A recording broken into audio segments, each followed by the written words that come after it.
Okay, good guys, no? So meron tayong sasagutin dito sa tanong ni Sir, no? So ang tanong niya, pwede po ba i-convert sa manual yung mga inverter type na washing machine? So maganda yung tanong ni Sir, no? Kasi marami din nagko-comment sa atin ito.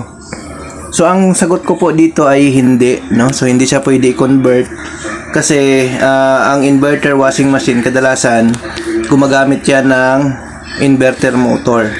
So kapag inverter motor ang gamit, ito po ay 3-piece, no? So hindi siya pwedeng supplyan ng 220. Kailangan mo ng driver board para mapagana siya, no? So siguro yung mga ibang washing machine na belt type, no, inverter board siya pero belt type, tingin ko pwede niyo siyang i-convert, pero marami kayong papalitan. Papalit kayo ng motor, minsan papalit kayo ng drain motor kasi ang drain motor niyan minsan 12 volts.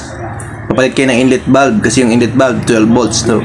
So sa madaling salita, mapamahal kayo kung i-convert nyo talaga, kung pipilitin nyo na i-convert sa manual ang isang inverter, no? So yun, no? So hindi siya talaga advisable na i-convert sa manual yung mga inverter na automatic washing machine kasi nga dahil doon sa kanyang program, yung motor niya ay 3-piece, no? Hindi siya papagana ng 220 volts, no? Kailangan ang magpapagana ay 320 volts DC, no? So yun, dapat meron kang driver board, no, para i-convert mo siya sa manual, no? So ang pwede lang natin sa i-convert sa manual ay yun, yung mga non-inverter lang, no? So yun po ang sagot dyan sa tanong nyo, sir, no? So hindi siya pwede kasi mapagastos kayo kung pipilitin nyo. Marami kayong papalitan. Papalit kayo ng motor, papalit kayo ng gearbox, papalit kayo ng inlet valve, minsan papalit pa kayo ng drain motor, no? Kasi nga may mga drain motor na 12 volts DC ang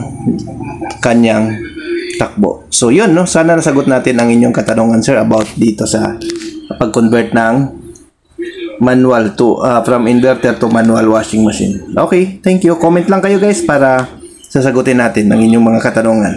Bye bye.